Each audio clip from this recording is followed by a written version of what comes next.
नमस्कार दर्शक बंधु मु आज यही वीडियो रे आपण मानू कहवाकू जाउछि सुजी बरा किपरि प्रस्तुत करंती। जदि आपण माने केही चैनल रे नुआ थांती चैनल को सब्सक्राइब करंतु एवं पाखरे आसुथिबा बेल आइकन टी ऊपरे प्रेस करी पुनी ऑल नोटिफिकेशंस ऊपरे क्लिक कर दियंतु। ताहेले एमिति जहा भी किछि नुआ नुआ रोसेई संबंधी वीडियो अपलोड करिवि सर्वप्रथमे आपण माने देखिबाकू पाई परिबे एवं चैनल को यथेष्ट मात्रा रे लाइक शेयर करने को मध्य भूलिबेनी।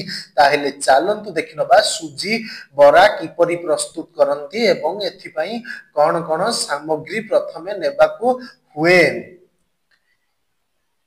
आवश्यक सामग्री सुजी 1 कप, पानी 1 कप, सिझा आलू 4टा, अदा खंडे, कंचा लंका 6टा, धनिया पत्र अल्प, आवश्यक अनुसारे लूण और रिफाइन तेल।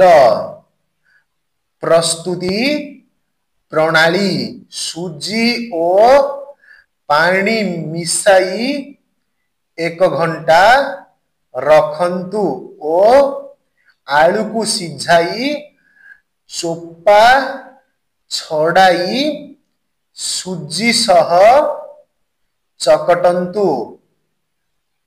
अदा कंचा लंका धनिया पत्र काटी सेथिरे मिसाई तेल गरम करी छोट छोट बरा छाणंतु।